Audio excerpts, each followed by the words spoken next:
This podcast is brought to you by Progressive Insurance. Do you ever find yourself playing the budgeting game?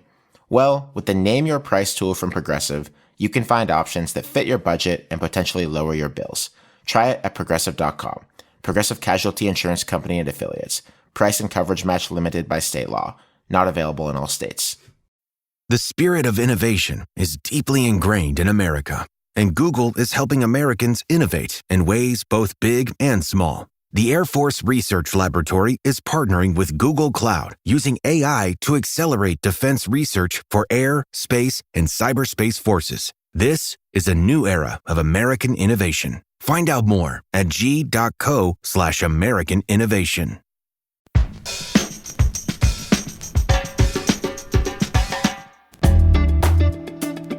It is Monday, May 19th, 2025. Welcome back to Hang Up and Listen, the sports podcast here at Slate.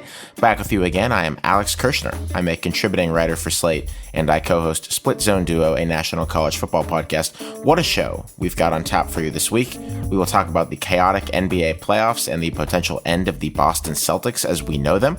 We'll discuss Pete Rose being posthumously relieved of his persona non grata status in Major League Baseball.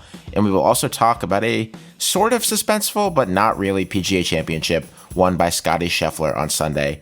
There was drama, some of it just not really on the leaderboard. As usual, joining me this week is Lindsay Gibbs, the publisher of Power Plays, a newsletter that covers the key stories of the moment in women's athletics. Lindsay, how goes?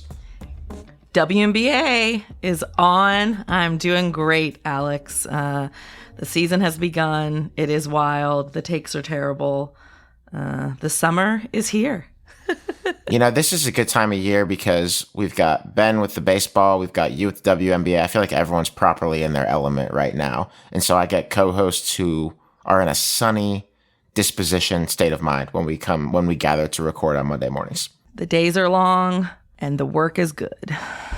Ben Lindbergh, how are you? Effectively wild co-host.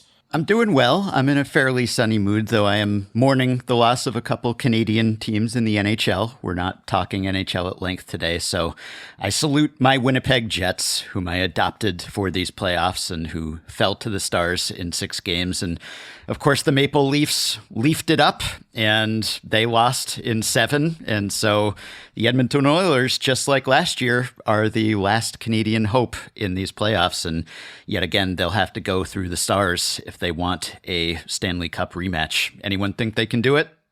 Yes, I do. I don't think I'm brave enough to predict that they will get the job done, but I think that eventually Connor McDavid and Leon Draisaitl will have to win a Stanley Cup. That'd be nice. Yeah. Right. Give me Oilers, Panthers again. That'd be nice. And if not, if they don't make it, then we always have the Ottawa Charge in the PWHL finals, which we will be discussing in our bonus segment. Indeed. Funny you should mention it. For Slate Plus members, we've got a special treat for you right now in the Hang Up and Listen bonus feed. We were joined by a tremendous guest, Erica Ayala, to talk with us about the still nascent but growing, promising professional women's hockey league that has been taking hold over the last couple of seasons and is set to expand again next year. Great championship series coming up this week that you can watch. You can hear that episode right now. As long as you're a Slate Plus member, you can subscribe by going to Apple Podcasts and clicking try free at the top of our show page, or visit slate.com/hangupplus and you can get access wherever you listen. We will start today by talking about the NBA playoffs. They have been all chaos, and Sunday could have brought some more. Just before we got on the mics, the Oklahoma City Thunder, with the best record in the league, got pushed to a 7th game by the prickly Denver Nuggets, but the Thunder did get it together to win a blowout at home and punch their Western Conference Finals ticket. They're going to play the Minnesota Timberwolves for a spot in the NBA Finals. And out east, the top seed, the Cleveland Cavaliers, was not so lucky. They put up absolutely nothing, just a shocking amount of nothing, in a 5-game series loss to the Indiana Pacers. But the Cavs weren't even the East favorites. That was the Boston Celtics, the number 2 seed and the defending NBA champion. And it sure seems like in one innocuous play at the end of their Game 4 loss to the New York Knicks, the Celtics saw 2 different seasons slip away. It's because Jason Tatum, their best player, tore his Achilles as they tried to mount a comeback effort. The Celtics lost that game. They fell down 3-1 in the series and eventually got rolled over in a 6th game at Madison Square Garden. Tatum is out for a long time, maybe probably all of next season, though we don't know for sure, as he deals with what can be a catastrophic injury for any athlete, but especially a basketball player. And the Celtics are in salary cap hell with a veteran expensive roster, so much so that there is now a real question of whether or not we have just seen the last of these Boston Celtics as we've known them. Congrats to the Knicks. We're all bandwagoning the Knicks. But Lindsay, is it time for the Celtics to take it all apart? I think they should rip it up, trade everyone to the Charlotte Hornets, and start from scratch. It's a good exercise in resiliency. What is life without a little challenge? No, listen. It's hard for me to ever feel anything resembling the emotion of pity for Boston sports fans. Well, you did hear. I saw your texts were full of emotion when he went down. I was stunned to see it. Not for the fans, for Tatum himself. Seeing Tatum get injured the way he did was absolutely excruciating. You truly never want to see that. And I actually don't think they would have won this series, though, even with a healthy Tatum. The Knicks had found their gear in that game. They were about to take a 3-1 series lead. And, I think the Knicks had found something special in this series. I think winning 2 in a row is excruciatingly difficult. Don't think they were doing it without a healthy Porzingis, and now we know that Jaylen Brown has been dealing with some injuries as well. In the famous aftermath of a big loss, you hear about all the injuries that were really going on behind the scenes. But to see Tatum go down, to see the next year and a half put into such question marks, I don't like that. And I really felt for Tatum. And even for a second, for Boston fans in general. It is really wild how this second apron stuff impacts the payrolls. I knew it. Listen to a lot of NBA talk. The word second apron is just not something I ever knew was going to be part of my daily it's like what's the weather today? What's the second apron situation? The apron situation with the NBA salary cap, Ben, is really interesting, and I'm not sure that any other sport has anything quite like it, where the NBA up to a certain point does not have a hard salary cap up to a certain point, but does have these thresholds, the aprons, and the second one is the one of doom, where if you're paying your team this much money, especially repeating and doing it year after year, where the NBA basically starts to make it really hard to tweak your roster in any way. And the Celtics are in that place right now. And Jason Tatum is still going to cost about $54 million against the cap for them next year, even though he's not playing. They'll get some relief, but not much. That is hell, is it not? Yeah, it's not totally unlike MLB's system, which is no payroll, but sort of a soft cap with escalating taxes and penalties for repeaters. And so for the Celtics to be over in 3 out of 4 seasons, now their payroll's in line to be about $225 million, but their tax bill is going to be more than that, the taxes alone. And so the combined price tag would be something like $500 million, which would be a league record. That's tough. So a lot of it comes down to new ownership, right? That's the other wrinkle here. And that's kind of the unknown. We don't exactly know how new ownership's going to feel about that because a private equity billionaire bought the Celtics or agreed to for a record $6.1 billion in March. And so how that new regime feels about that sort of spending could be pretty determinative here, because if not for the injuries, you'd say, okay, they'll just be back. They'll run it back. 11 players are under contract. Really all but 2 of the guys they played regularly will be back. It's just that Tatum may not be because of the injury, and now Brown with a potential knee surgery. And even if Porzingis is fine, there are just a lot of questions there. And that's not something that they've had to deal with because Tatum has been the model of durability in his career. He hadn't missed a single playoff game until this year, and he has led the league by a lot in minutes since he was drafted. My colleague at The Ringer, Michael Pina, pointed out that only Larry Bird and Horace Grant logged more playoff minutes in the first 8 years of their career than Tatum has. So they've been able to build on him. He's been the rock, and now that foundation is unsteady. So I don't know. You could say, yeah, tear it all down and somehow move everyone and start fresh. The other comp that Pina made is, okay, maybe they can pull a Golden State Warriors here after 2019 when Kevin Durant got hurt and then left, and then everyone assumed that the run was over, and Golden State did miss the playoffs for a couple of years, but then they came back in 2022 and they won another championship and have been competitive. So Tatum is young enough that you could envision building around him a couple years from now and maybe cut costs in the short term and build with an eye toward when you have healthy Tatum. It's just Steph Curry didn't have an Achilles tear that he was coming back from. So that makes it much more difficult because that's a difficult injury to forecast your comeback from.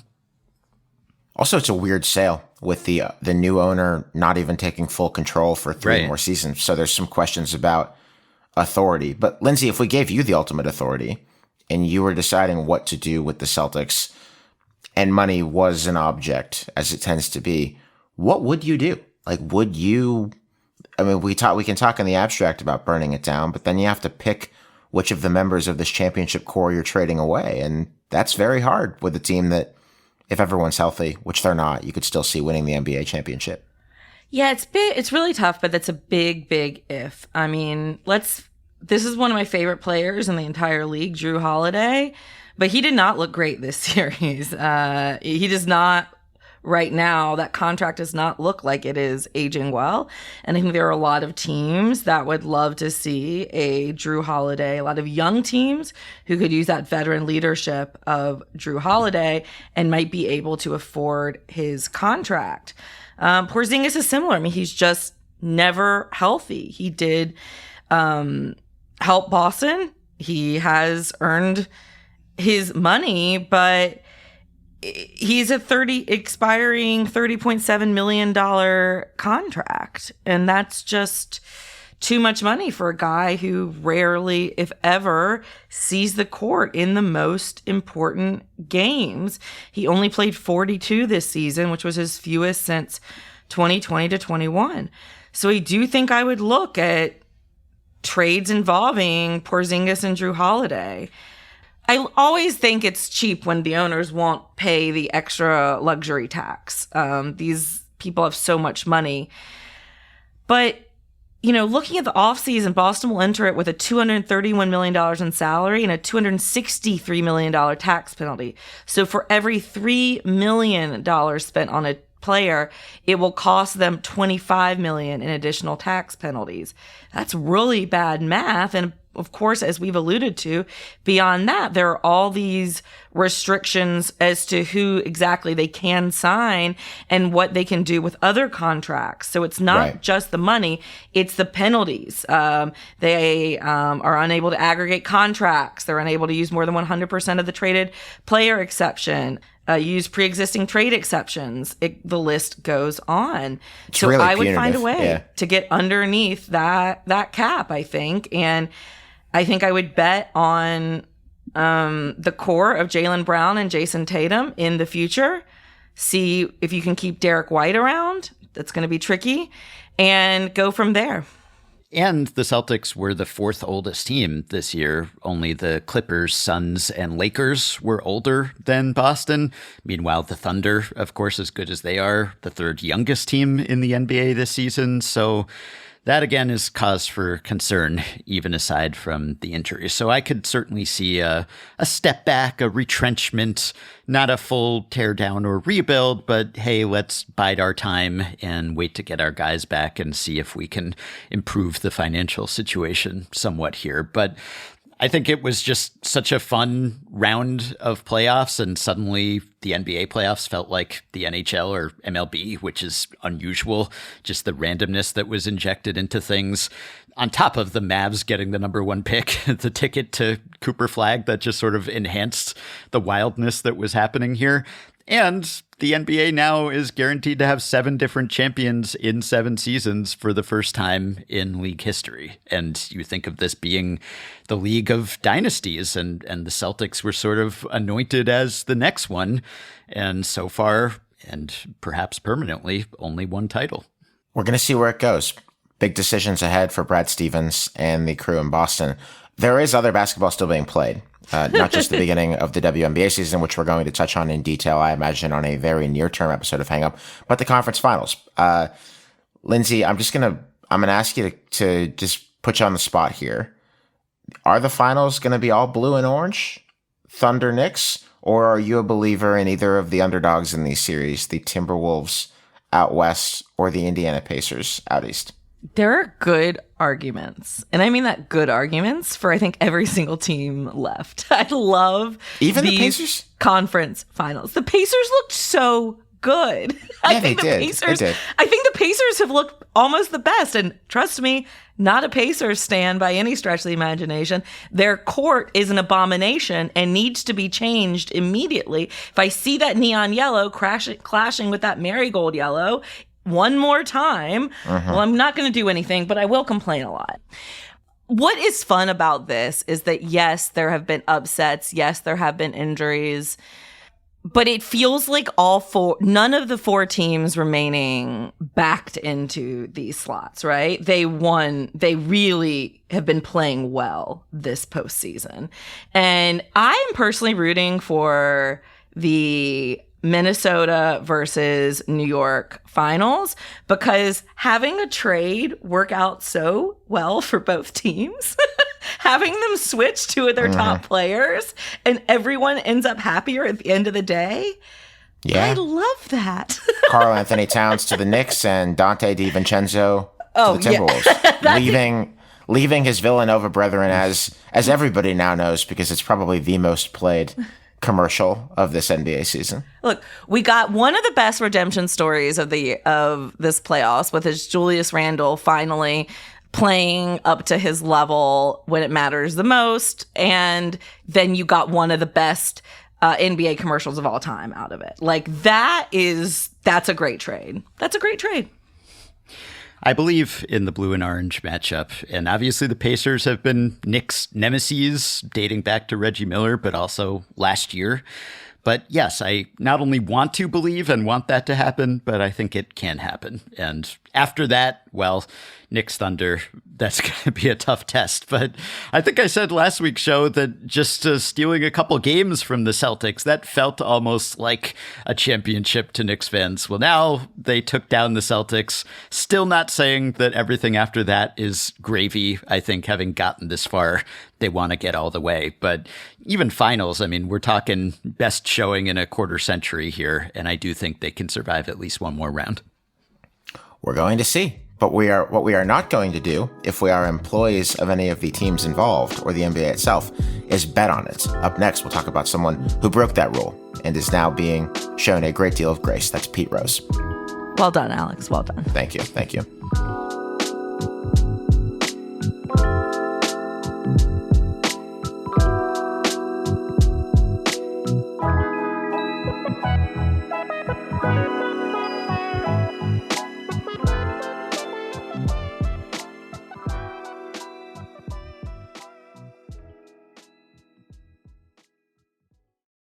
As we progress through the season, every fan knows that big wins are hard to come by and tough losses are even harder to accept. But do you know what isn't hard to accept? Discover. Believe it or not, Discover is accepted at 99% of places that take credit cards nationwide. You heard that right. 99%. So make a good call for your wallet and get Discover. Based on the February 2024 Nielsen report. Learn more at discover.com/creditcard. This episode is sponsored by the San Diego State University Sports MBA program. SDSU's Sports MBA is a full-time, in-person graduate program that trains students for sports business roles with team front offices, agencies, venues, brands, and more. The program's curriculum includes all of the quantitative coursework of a typical MBA, but adds a sports focus with themes familiar to regular Hang-Up listeners, such as the growth of women's sports, labor relations, athletes' rights, and social responsibility. SDSU Sports MBA students even spend a week studying abroad in the Dominican Republic to learn about the many ways Major League Baseball's presence impacts the country. Throughout their studies, students serve as interns, consultants, and part-time employees with sports organizations across Southern California, including the San Diego Padres. Applications are currently being accepted through July 1st for an August 2025 start. Visit sdsu.edu/hangup to learn more and apply. That's sdsu.edu/hangup. It has now been a week since news that you have undoubtedly heard about came down.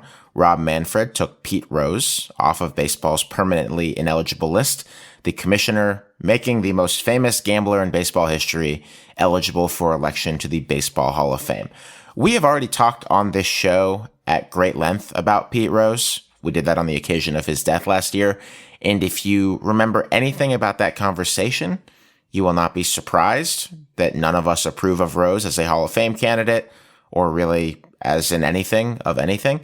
He lost each of us somewhere along the way of betting on baseball, lying about it for many years, cheating on his taxes, and being accused of a sexual relationship with a girl younger than 16. You can sort of take your pick there on your issue with Pete Rose. But I do want to cover two bits of ground in this segment. First is the why. Do we think that this reinstatement is as simple as Rob Manfred cowering before President Trump, who has enthusiastically vouched for Pete Rose's reinstatement to baseball, and also what Rose's chances look like once we get to the meat and potatoes of him actually being considered for the Hall of Fame in a special process that's different than how it normally works. Ben, do you think there was anything more to this move than political convenience?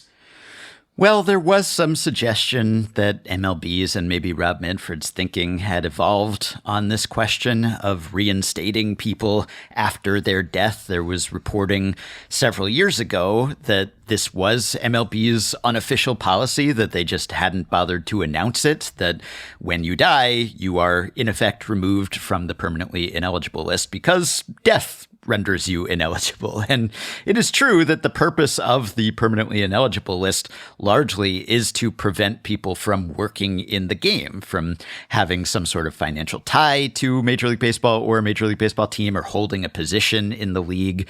And obviously that can't happen once you have shuffled off this mortal coil. So you could say that in effect, it's almost redundant to have a player or person on the permanently ineligible list post-mortem. And that was sort of what MLB was saying behind the scenes, but just not going on the record about it. But then the question is, well, why did they decide to publicize and announce and formalize this now? And it is hard to avoid the suggestion, the suspicion that this was probably political pressure. I mean, it could just be that, okay, this was the policy and Pete Rose died and his daughter applied for reinstatement and Rob Manfred said, okay, we might as well just cop to this being the policy now. But a decade ago, he rejected a previous appeal from Pete Rose for reinstatement. He also refused to reopen an appeal on behalf of shoeless Joe Jackson, who was also reinstated here. So why now? And, well, you can look at Donald Trump and the pressure that he has put on Manfred and on the league. And Trump has been advocating on behalf of Rose for more than a decade now, even prior to his first presidency. And he's really put the screws on, though, since Rose's death. He immediately put a message out then. He subsequently put a message out criticizing MLB, saying he should be in the Hall of Fame. He then met with Rob Manfred subsequently, and Manfred acknowledged that they had discussed Pete Rose, though he declined to offer details. And then it was reported that Rob Manfred called Donald Trump, who was at the time on a trip in the Middle East, on the day that he announced this ruling to inform Trump personally about it. So hard to avoid the idea, especially in concert with MLB rolling back its diversity and inclusion programs and removing its messages about diversity from its website and from Jackie Robinson Day press releases, and not weighing in on that Jackie Robinson website being pulled down temporarily. There's a pattern here of MLB either trying to curry favor with Trump or avoid Trump's ire. And this seems like it's part and parcel with that. Yeah, I completely agree. Ben wrote a great piece on The Ringer that went into detail, and it it swayed me. I mean, Rob Manfred is, I think there's absolutely nothing Rob Manfred's ever done to believe that he would not want to suck up to and do whatever it was in his power to curry favor with a man like Trump. Yeah, I also think that baseball is in a particularly sensitive policy position with regards to Trump, because it is the evident view of the Trump administration that the Secretary of State can remove someone from the country for, I'm not going to say any reason, but for effectively any reason, if you can retrofit one. If you can do it for an op-ed over Palestine, for example, with a graduate student, then I think you are right to worry if you're Major League Baseball and you're a league with a massive immigrant workforce in the player base of baseball, what kind of arbitrary, capricious immigration restrictions might be applied to your league if for some reason you should offend the administration. That's not a good way for a country to run. It's not a good way for a business to have to account for the geopolitical environment. But I suspect it probably plays into their thinking. And they won't say that, but I think it has to be a thing that you think about when your player base looks like baseball's does. Yeah, and in addition to, he's golfed with Trump years ago, so who knows what his personal feelings are. But in addition to that, maybe he just thinks it's in the best interests of baseball to do this and stave off any kind of backlash here. And of course, it was ruled to be in the best interest of baseball to ban Pete Rose and make him persona non grata here. And so Manfred is saying essentially, hey, Pete Rose is dead. He can't bet on baseball. He can't threaten the integrity of the game anymore. And that's true, obviously, in a direct sense. But you do wonder about what message it sends. And I agree with Manfred that there's no hypocrisy really in the MLB having betting partners and encouraging people to bet while also punishing players for betting. Those are just two separate constituencies. Completely different things. Yeah. One's participating, one can influence the events, one's a spectator. So that's fine. I'm fine with that being a double standard, quote unquote, because it's just different circumstances. But I do think there's something to the idea that given that even the players, even league personnel are just inundated with messages about gambling all the time, they're not exempt from the marketing. And we know that some percentage of people will be especially susceptible to that. And so to have that advantage, to have that example of the Black Sox and of Pete Rose just being banned forever, their name being mud, I think there was something to that it was just seen as, gosh, look what will happen here. And Manfred said, it's still a real disincentive. It's still going to dissuade people from doing this if it's just a lifetime ban instead of an indefinite permanent ban. And that's true. Probably there aren't any specific people who'll be saying, well, gee, if it's only that I'll be banned until I die, that's not so bad, right? But there's just, I think, the way that it was publicized that those guys did this thing and violated this prime directive, and thus their sin would haunt them even beyond the grave. I think it's hard to quantify what deterrent effect that might have had. Ben, you are a member of the Baseball Writers Association of America. That is the group that most of the time votes on who gets to be in the Hall of Fame. But Pete Rose, because he played so long ago, does not fall under the standard electoral process. And he is instead going to go before a 16-member Eras Committee, used to be called a Veterans Committee. And that's made up partially of writers, I understand, but partially not. It's made up of some active Hall of Famers, some executives, some baseball historian types. So it's not strictly in the hands of the scribes, although I do believe the writers populate the screening committee that decides who goes on that ballot. It seems to me that Rose probably will make his way onto the Eras Committee ballot, along with 7 other players. And then he has to get the 75% of those 16 that any Hall of Fame nominee would have to get from the entire writing voting block. That's the procedurals of it. Am I right to think that the Eras Committee seems like it's at least a bit more of an open question on Rose's consideration than the baseball writers themselves? I don't get the sense that you and your colleagues would give him 75% if it was all up to you.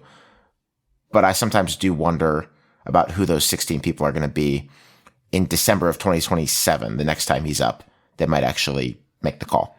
Yeah, I think the writers would have put him in had he become eligible after his retirement. And in fact, the Hall essentially stepped in and precluded that possibility by passing a rule after Rose was banned that said that if you're on the permanently ineligible list, you're also not eligible for induction into the Hall of Fame. So they kind of headed that off unanimously.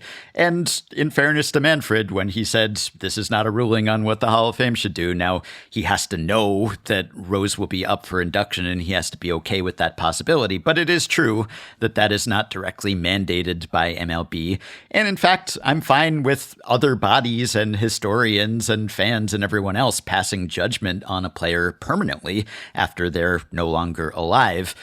It is really hard to say what his chances will be because we don't really know the composition of that committee, which will vote in December of 2027.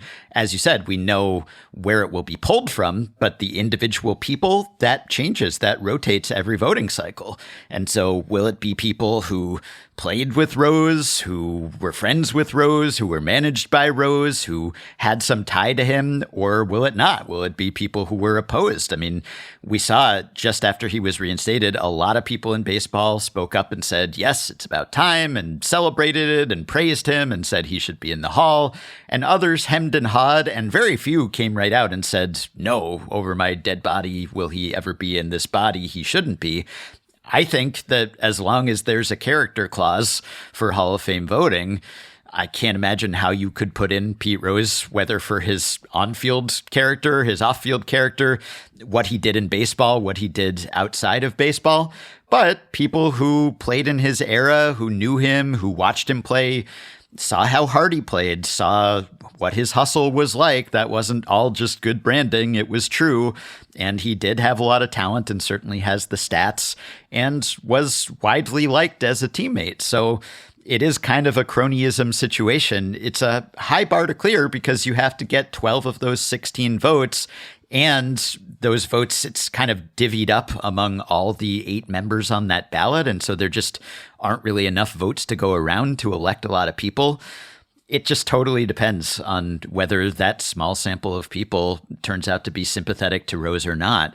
I would think that they'd at least make him wait one cycle, just because for him to sail in after having been ineligible and having violated the core rule that you can't violate for so long wouldn't look great. But I wouldn't be shocked now that he's essentially legitimized again. It is within the realm of possibility. Yeah, I just want to add, I think it's interesting, the Cincinnati Reds have already had their Pete Rose night this past week. So there are some groups really ready to celebrate him and continue to elevate his image. But the message this is sending to everyone is interesting, You always love when Trevor Bauer chimes in, which he did on the bad platform X. So since Pete is welcome back now, does that go for everyone who's been blackballed? Or do you actually have to be guilty of something? Okay. Qualify for that? This one is funny because Pete Rose, though we all, I think, disrespect him on this podcast, I think we can all acknowledge that Pete Rose is one of the handful of greatest hitters of all time. 100%. Ben, have you taken a look at Trevor Bauer's numbers in the Mexican League recently? He's in Japan now. Oh, excuse me. Oh, sorry. He's in Japan now. Yeah. Whatever. Yeah, they're not good. Anyway, the numbers are not good. Yeah. Mm-hmm.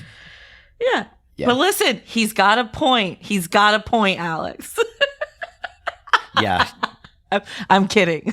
Of course, Trevor Bauer is eligible to play in the majors. It's just that no one wants him to play for them. So, but I do think that it kind of goes hand in hand. I mean, it's just the connection to Trump is unavoidable. And just how many people have we seen pardoned, promoted, appointed despite stains on their resume, despite a lack of qualifications? It just seems like down to Trump himself. I mean, both of them convicted felons, right? Both of them with sexual abuse, sexual predator stuff on their records. I mean, it just seems like in all areas these days, it's just not disqualifying anymore. If anything, it's kind of an advantage for you to be privileged at this point. It's,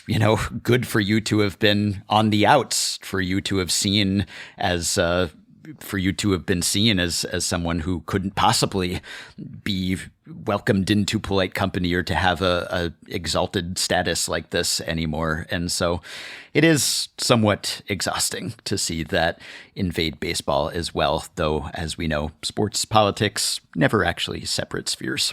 No. Another law enforcement matter. Scottie Scheffler managed to stay out of jail at this year's PGA Championship. We will talk about it after the break.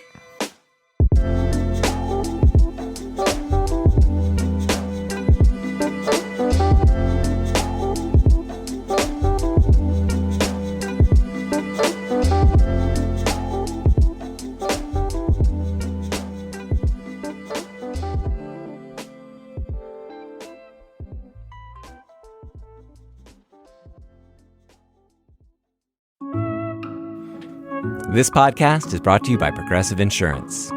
You chose to hit play on this podcast today? Smart choice.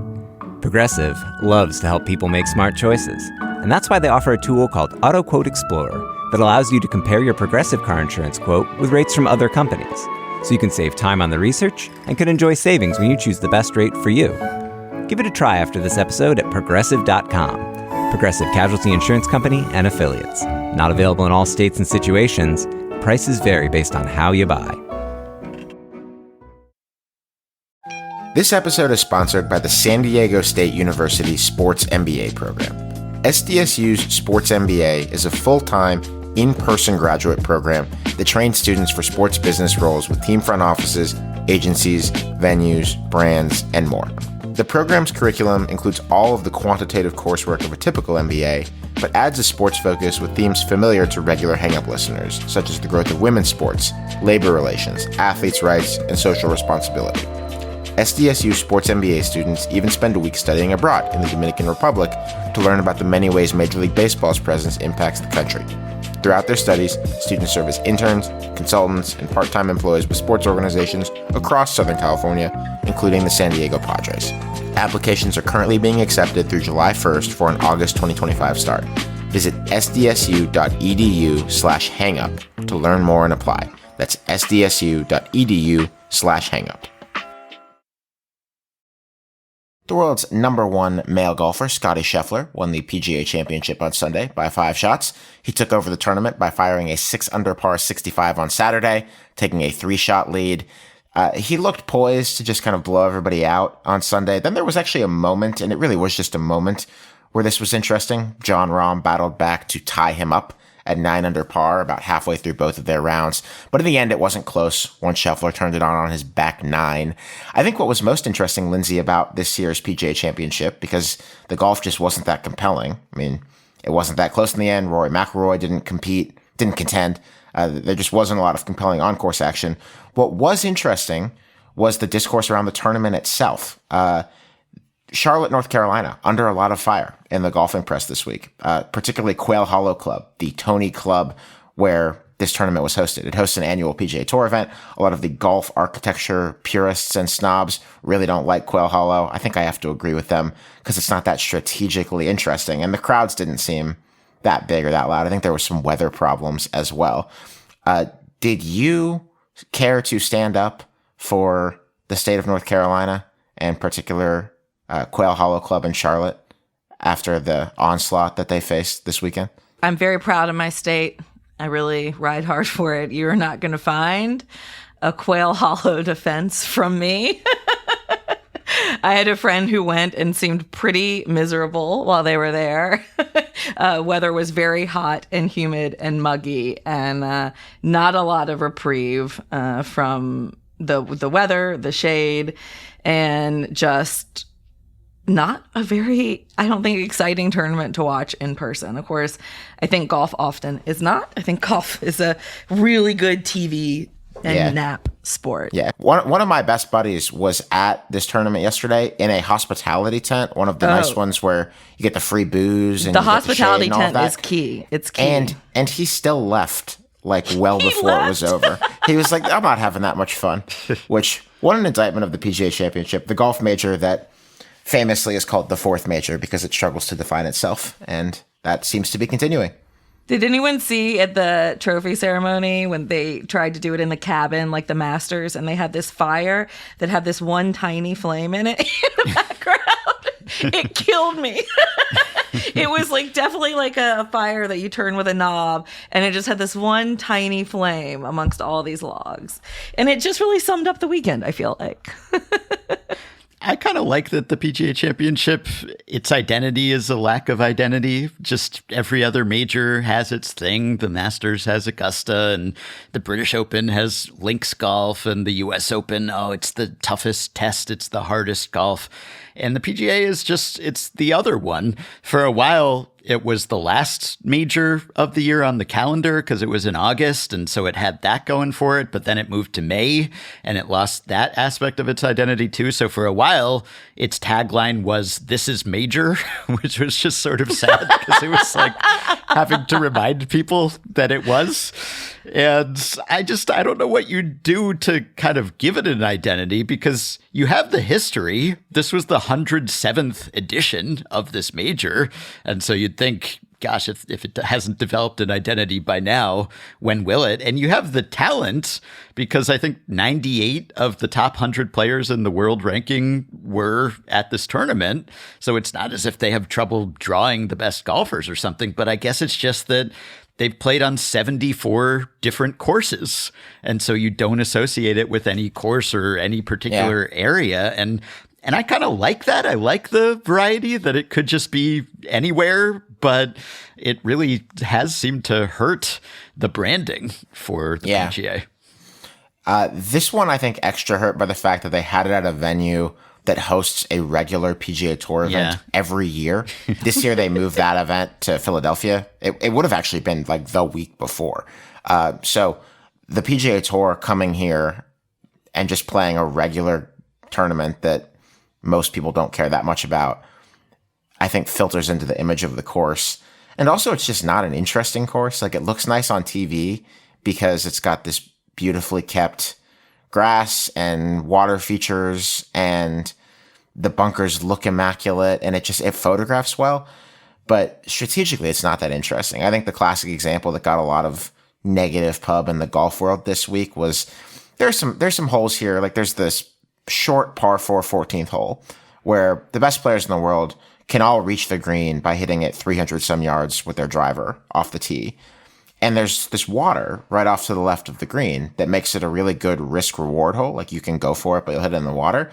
Except the grass is mowed with really high, thick rough between the green and the water.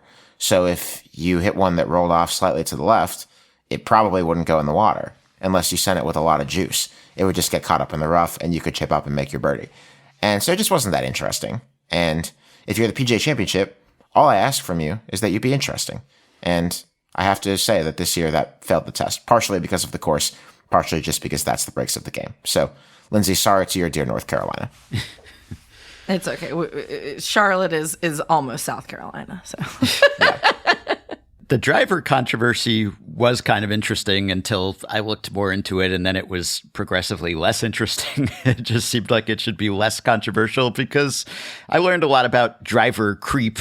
So if the driver exceeds the USGA limits, it's just the face gets too thin, and then it can cause this trampoline effect, and so you need to replace it. And this happens regularly. It's like every 5,000 or so swings, which for a player, the amount of golf they play and the practice rounds and everything, that could be 4 months. That could be less than half a year. So you'd think they'd be used to it because, you're hitting this thing 115, 120 miles per hour. It's going to distort the club face, especially because you try to make that face as thin as possible as long as it's conforming to the rules. And so they test often before majors, and both Scheffler and Xander Schauffele, two different guys, two different golfers, Scheffler, Schauffele, have said that they should test all the drivers each time, which seems fair. I don't know how much labor is involved in this testing, but it's a random selection, so they test a third of the field roughly. And so Rory was flagged here and had to have his driver changed. It seems like he, again, didn't talk about it, so we don't know how he felt. Skipped the media all 4 days, which a lot of golf writers, I think understandably, expect a little better from him. Yeah, and usually you get more from him. And the fact that he was tied for last in driving accuracy among the 74 players who made the cut on Friday, I think he had 10 fairways in 2 rounds. And so you might think, okay, something was off here. But this is kind of routine. It's not totally unexpected. And then it came out that Scheffler himself had to switch because his driver was flagged too. And he played great and he won. And he said that this was no big deal because he's had to do it before. And granted, he expected it. He kind of knew that he was about to surpass the limits. And so maybe he was more prepared for it than Rory was. But it's not something that completely came out of nowhere, and it's not something that these guys don't have to deal with fairly regularly. So if that actually did get in his head, and if that's why he wasn't talking to the media, then I'm not sure why exactly, because Scheffler seemed to do just fine. I'm sorry, it's petulant and childish to like skip media all 4 days, and I don't know. It's just, I really love Rory. This was dumb. This whole thing was really dumb. Yeah.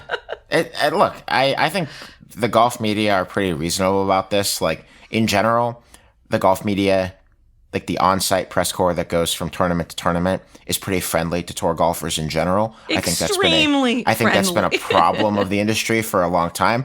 But everything that I just said applies to Rory like a million times. Like, everyone wants to be friends with Rory. I know a lot of golf writers. You know a lot of golf writers.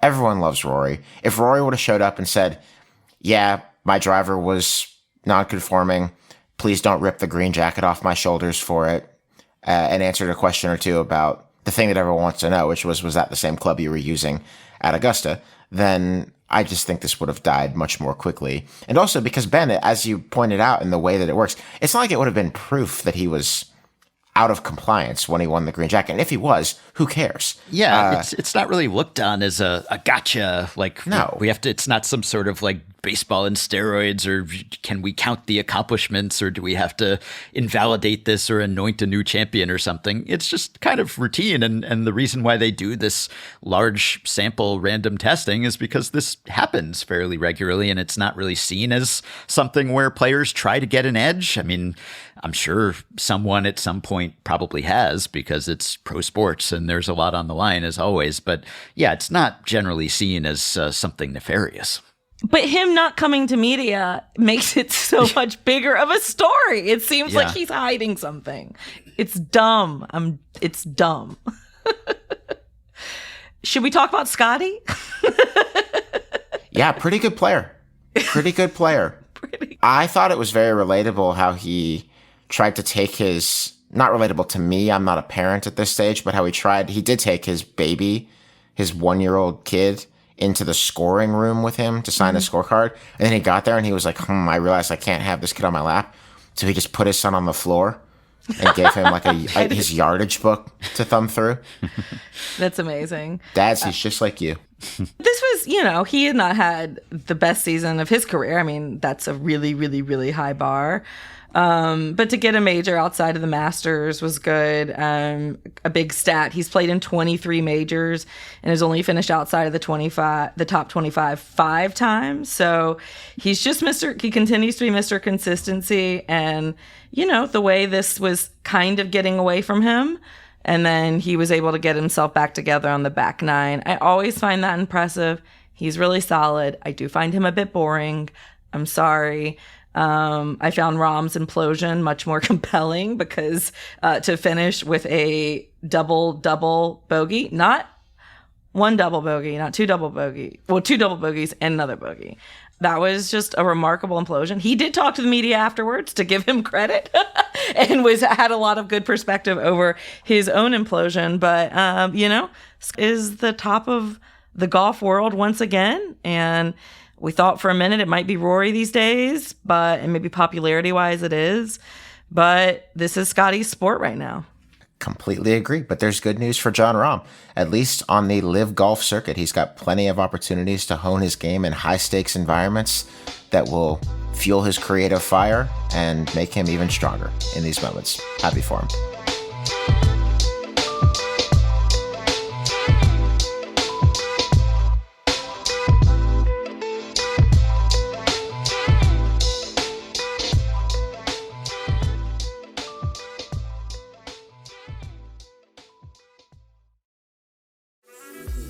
This episode is brought to you by Amazon Prime. From streaming to shopping, Prime helps you get more out of your passions. So whether you're a fan of true crime or prefer a nail-biting novel from time to time, with services like Prime Video, Amazon Music, and fast free delivery, Prime makes it easy to get more out of whatever you're into or getting into. Visit Amazon.com/Prime to learn more. All right, it is time for Afterballs. I want to give a shout out first to the Liberty Flames. Not usually a team that I am loving. I don't know that we've said a lot of good things about the Liberty Flames here on Hang Up and Listen, but we are in the softball postseason. College softball playoffs are thrilling. And this weekend, the Liberty Flames in the regionals beat number 1 overall seed Texas A&M not once but twice to push the regionals to Game 7. And for the first time in college softball history, since this format, I guess it's been about 20 years of this regionals, super regionals, Women's College World Series 3-weekend format, the number 1 overall seed will not be going to the Super Regionals. Liberty has advanced to their first ever Super Regional where they will face Oregon, who is the number 16 seed. That's the lowest seed. They only seed 16 teams in the college softball playoff. So Liberty's got a shot at getting to the Women's College World Series. And every single game was thrilling. Liberty beat Texas A&M on the first game that they played this weekend to knock Texas A&M into the losers bracket.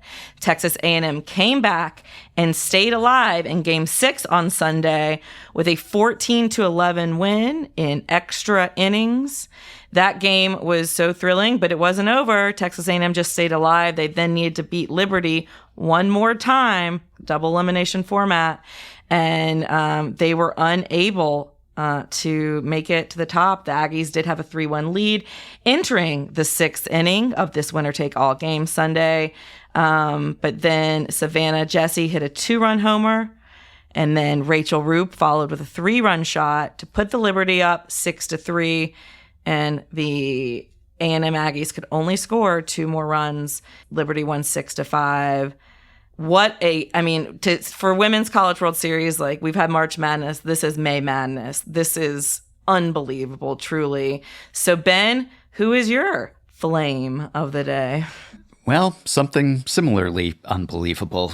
Pope Leo XIV, a.k.a. Robert Prevost from Chicago, met Vice President J.D. Vance on Sunday. So if I were a religious man, I might be praying for him not to suffer the same fate as his predecessor, Pope Francis, who died one day after meeting Vance in April. The new pope will probably be just fine, which is good, because today, Monday, is a big day for His Holiness. The Chicago White Sox, his hometown team, are unveiling a graphic installation at the location in Wright Field where the future pope took in Game 1 of the 2005 World Series. The Sox said the pillar would commemorate the Pope's Chicago roots and, I quote, the unifying power of baseball on the world stage. The team also announced there would be a mass in Pope Leo's honor at the ballpark in June and sent a White Sox jersey and cap to the Vatican, which the Pope was not wearing on Sunday at St. Peter's when he took the Pope-mobile for a test drive and conducted his inaugural mass as pontiff. Maybe if the Sox sent him a 2005 White Sox World Series ring, he could find a finger for it next to his new fisherman's ring that signifies his status as the successor to St. Peter, the first pope. Leo has more important matters on his mind.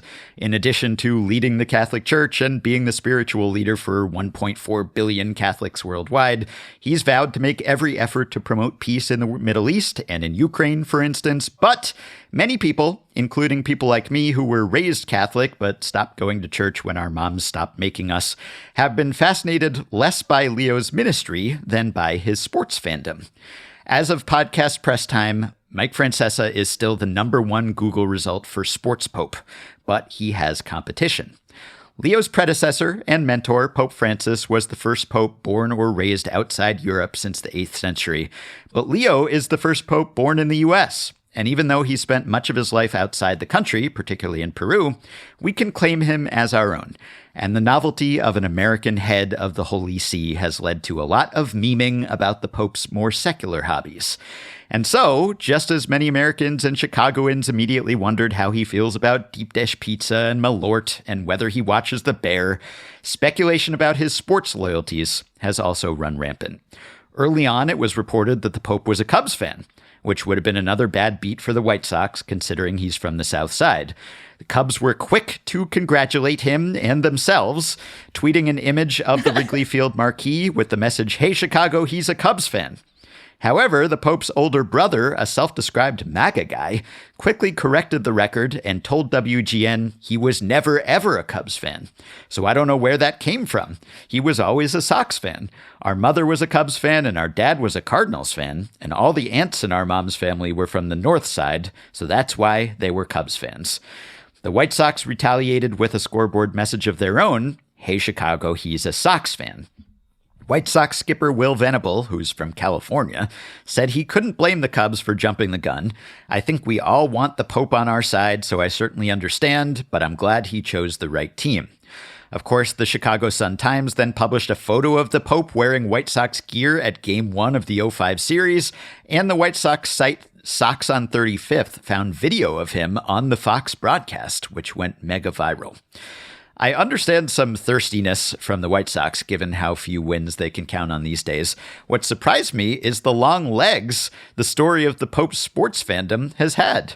When Pope Leo was elected, the Italian Open tennis tournament was being played nearby, which amplified the Pope's tennis connection. Greek tennis pro and Stefan Fatz's favorite, Stefanos Tsitsipas, said he would be happy to hit with the Pope. Coco Gauff said hopefully he watches some women's tennis.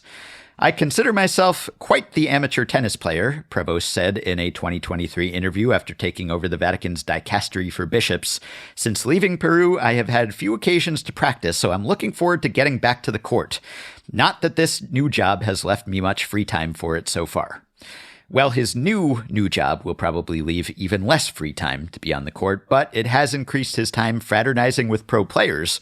When a journalist asked him if he'd be up for a charity match, he said yes, but joked, "We can't invite Sinner," a reference to Yannick Sinner. Pope, Sinner, you get it.